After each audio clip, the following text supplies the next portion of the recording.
Good morning students, welcome to the steno health PP. शुरू करते हैं आज की dictation number 45 and 46। Speed is 100 word per minute. Start.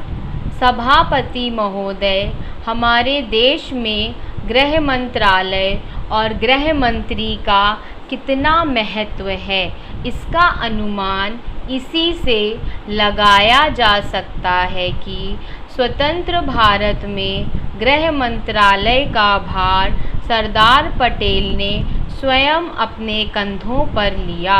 Sardar Patel का साहस, उनका उत्साह और उनकी बुद्धि तीनों ही हमारे गृह मंत्रालय के लिए आदर्श का काम कर सकती हैं, परंतु दुर्भाग्य से सरदार के पश्चात इन तीनों बातों में कुछ कमी आती हुई दिखाई देती है।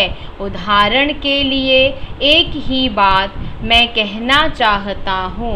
1962 में जब हमारे देश पर चीन का हमला हुआ तो 14 नवंबर 1962 को हम सब ने इसी सदन में खड़े होकर एक प्रस्ताव पास किया था, जिसके शब्द थे, भारत की भूमि जब तक हम शत्रु से स्वतंत्र नहीं करा लेते तब तक हमारा यह संघर्ष बराबर जारी रहेगा, भले ही वह कितना ही लंबा क्यों ना हो। लेकिन कुछ दिन बाद आगे चलकर हमने राष्ट्रीय एकता सप्ताह या दिवस मनाना शुरू किया, तो हमने उस प्रतिज्ञा को कुछ दूसरे शब्दों में बदल दिया।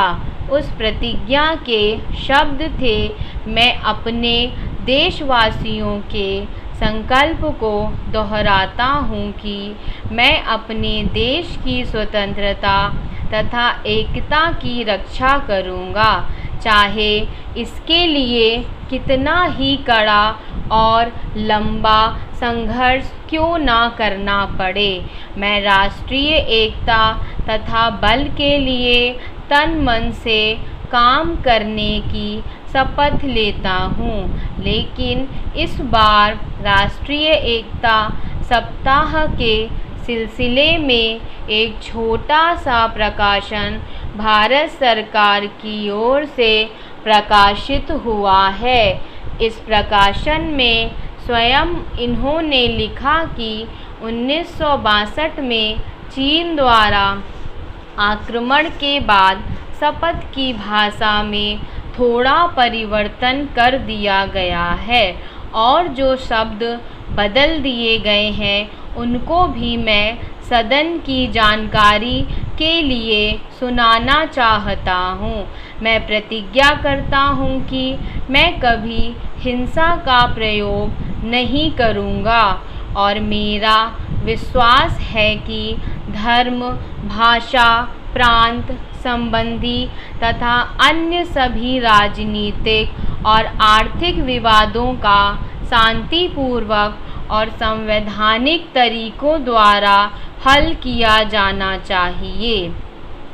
अब मैं आपके माध्यम से जानना चाहता हूँ कि 1962 में संसद ने जो निर्णय किया था, क्या भारत सरकार अपने उस निर्णय से हट रही है?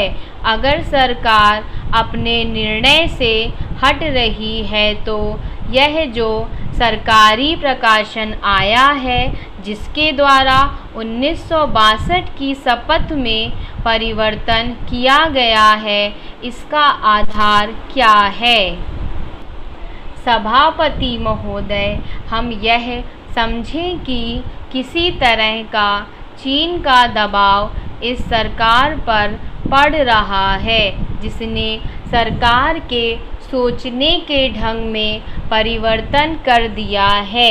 मैं गृह मंत्री से विशेष रूप से यह कहना चाहता हूँ कि सरदार पटेल जिस जगह पर बैठे थे, आज आप उसी जगह पर बैठे हुए हैं और राष्ट्र की आंतरिक सुरक्षा का भार आपके कंधों पर है। इस प्रकार के प्रकाशन सरकार की दुर्बलता के सूचक हैं। दूसरी बात मैं सांप्रदायिक दंगों के संबंध में कहना चाहता हूँ।